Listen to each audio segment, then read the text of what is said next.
हरे कृष्णा। ओम नमो भगवते वासुदेवाय। कान्हा जी की कृपा आप पर हमेशा बनी रहे। आज आप सभी श्रवण करेंगे वैशाख मास महात्म्य की कथा, अध्याय 9। इस कथा में आप सुनेंगे माता पार्वती का महादेव जी से विवाह, भगवान कार्तिकेय का जन्म। मैथिल ने पूछा, हे ब्राह्मण, कामदेव के जल जाने के बाद उसकी उत्पत्ति कैसे हुई? यह सुनकर श्रुतदेव स्वामी कार्तिकेय के जन्म की कथा कहने लगे, जिसके सुनते ही पाप नष्ट हो जाते हैं, यश व पुत्र मिलते हैं और सब रोग नाश होते हैं। जब महादेव जी ने कामदेव को भस्म कर दिया, तब उनकी स्त्री रति मूर्छित होकर गिर गई और फिर चेत होने पर अनेक प्रकार से विलाप कर शरीर त्याग करने लगी और अंतिम क्रिया करने के लिए वसंत को बुलाया। बसंत ने आकर रति को समझाया कि आत्मघात करना धर्म के हेतु नहीं है, लेकिन रति के न मानने पर वसंत ने नदी के तट पर चिता बनाई और रति गंगा में स्नान कर संपूर्ण क्रिया कर्म से निवृत्त हो सब इंद्रियों को रोक और मन को आत्मा में लीन कर चिता पर चढ़ने का उद्यत हुई।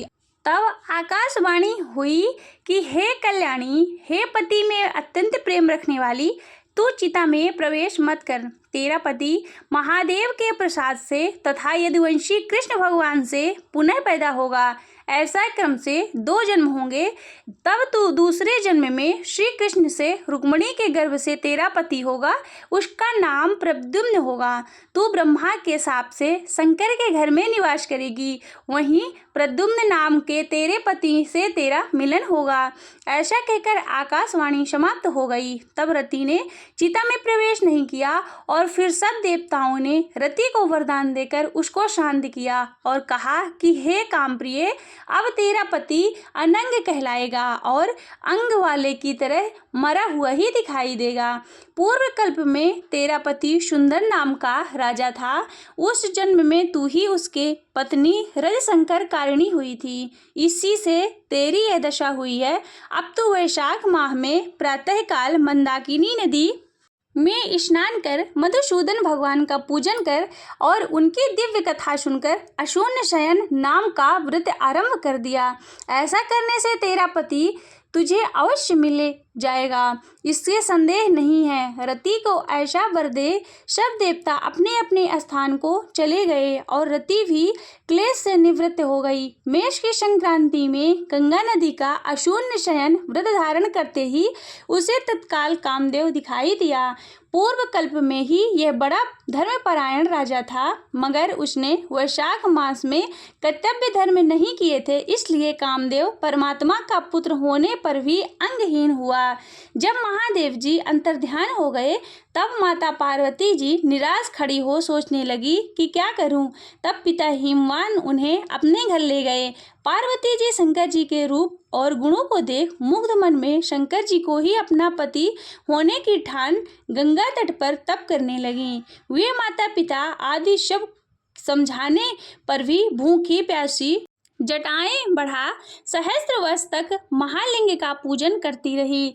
तब महादेव सायंकाल ब्रह्मचारी के वेश में उनके सामने पर्णकुटी पर अनेक प्रकार की परीक्षा कर और अपने में दृढ़ देख कर बोले कि हे भद्रे, जो तुम्हारी इच्छा है वो वर मांग लो। तब पार्वती जी ने वर मांगा कि हे रुद्र, तुम मेरे पति हो, तथास्तु ऐसा ही हो। यह वर देकर सप्त ऋषियों को बुलाकर हिमांचल के पास भेजा। वे सप्त ऋषि हिमांचल के पास पहुंचे और वहां हिमांचल के पूछने पर बोले कि हे राजन, तेरी कन्या पार्वती ने, जो पहले दक्ष की पुत्री थी, अपने पिता के यज्ञ में शरीर त्याग कर तेरे घर में जन्म लिया था। इसका विवाह महादेव जी से कर दो। यह बात सुनकर हिमांचल बोले कि पार्वती महादेव को अपना पति बनाने को घोर तप कर रही है। मैं अत्यंत हर्ष से अपनी कन्या का महादेव को दे चुका हूँ। अब आप वहां पधारें जहां महादेव जी हैं। हिमांचल का उत्तर ले सप्तऋषि महादेव के पास जा और विवाह निश्चित कर चले गए। तब वे लक्ष्मी आदि सब देवियां तथा विष्णु आदि सब देवता बाराती बनकर चले और महादेव जी सब देवता मुनि 6 मातृका आदि को तथा भूत गणों के साथ ले बैल पर चले। उनके आगे शंख मृदंग आदि अनेक प्रकार बाजे गाजे बजने लगे और वेद की उच्चारण पाठ होते हुए हिमांचल के पुरी में पहुँचे। तब शुभ लगन में शिव पार्वती का विवाह संपन्न हो गया, जिससे त्रिलोकी में आनंद छा गया। इस महोत्सव के पूर्ण होने पर शंकर जी पार्वती जी के संग स्वच्छंदा से हिमाचल के शिखर पर सहस्त्र दिव्य वर्ष तक रमण करते रहे। महादेव जी द्वारा पार्वती के साथ नित्य प्रति रमण करने पर भी गर्भ स्थित न हुई तो देवताओं को घोर चिंता उत्पन्न हुई कि हमारे कार्य की सिद्धि कठिन है। तब खूब विचार कर अग्नि को बुलाकर उसका अत्यंत सम्मान कर जहाँ महादेव जी रमण कर रहे थे वहाँ भेजा और कहा कि जब महादेव रमण कर चुके हों तब तो प्रकट हो उनके सम्मुख चले जाना, जिससे वह पुनः रमण ना करें, क्योंकि तुझे देखकर पार्वती जी लज्जा के मारे वहां से हट जाएंगी। तब तो शिष्य होकर कामादि शिव के से प्रश्न कर बहुत सा समय लगा देना। बहुत काल व्यतीत होने पर पार्वती जी के गर्भ से स्वामी कार्तिकेय का जन्म होगा।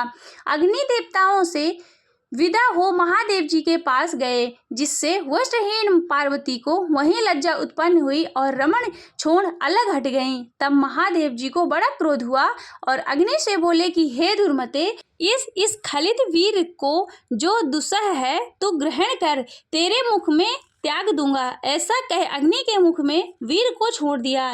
उस प्रचंड वीर के उदर में प्रवेश होने से अग्नि ने दुखित हो स्वर्गलोक में देवताओं के पास जा सब वृत्तांत कहा, जिससे देवताओं को वीर के स्थित हो जाने के हर्ष हुआ, परंतु प्रसव कैसे होगा इसका अत्यंत दुख हुआ। अग्नि के उदर में महादेव का तेजमय वीर बढ़ने लगा। 10 महीना हो गया और प्रसव का कोई उपाय न हुआ। तब अत्यंत दुखी हो देवताओं को संग ले महायशस्वी गंगा के पास जा सब स्तुति करने लगे कि हे माता, तू देवताओं के निमित्त शंकर के इस तेज को धारण कर।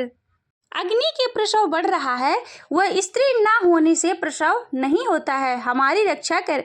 ऐसी प्रार्थना करने पर गंगा ने कहा तथास्तु। सब देवताओं के कहने से अग्नि ने गर्भ मोचन मंत्र से गर्भ का आकर्षण शंकर जी के तेज को माँ गंगा जी में छोड़ दिया। यह तेज बड़ा ही दीप्तिमान और लोकों में असहनीय था। कुछ मास पर्यंत गंगा जी ने उसे सहन न कर सकी और जल सूख गया और रक्त कलेवर दिखाई देने लगा। तब अत्यंत दुख से व्याकुल हो अपने उदर एवं गर्भ को त्याग दिया, जो सरपतों में गिरा, जहाँ विदीर्ण हो उस गर्भ के 6 भाग हो गए।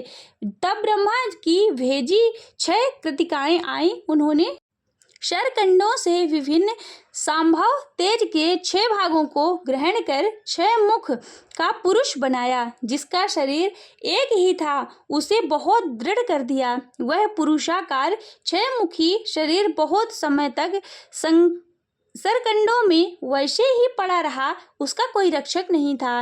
एक दिन बैल पर चढ़े हुए महादेव पार्वती उसी स्थान से होकर श्री शैल को जा रहे थे कि सहसा पार्वती के स्तनों से दूध की धार ढरकने लगी।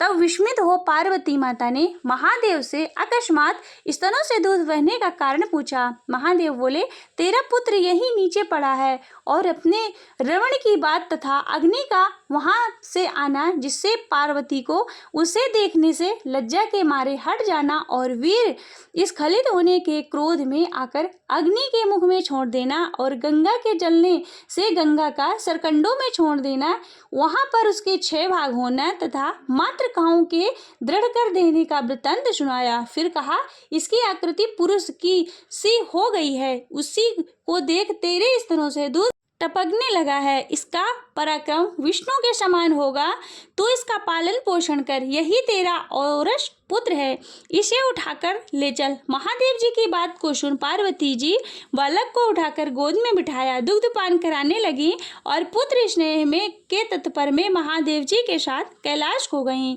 और पुत्र का पालन कर अत्यंत संतुष्ट हुई। हे राजन, ये कुमार के जन्म की कथा मैंने तेरे सामने कही है, इसे नित्य प्रति सुनने से उनके पुत्र पौत्रादि की वृद्धि होती है। इसलिए वैशाख मास में धर्म करने से स्त्रियां का विधवा योग मिट जाता है तथा अत्यंत पुण्य होता है। इसी के प्रकार से अनंग कामदेव भी संग हो गया। जो लोग इस मास में बिना स्नान दान किए बिता देते हैं, उन्हें बहुत से धर्म करने पर भी अनेक दुखों को भोगना पड़ता है। इसलिए यही एक माह संपूर्ण धर्मों के करने के लिए हितकारी है। यहाँ पर माघ मास महात्म्य की कथा का अध्याय 9 समाप्त होगा। आगे के वीडियो में सुनेंगे आप माघ मास महात्म्य की कथा अध्याय 10। हरे कृष्णा।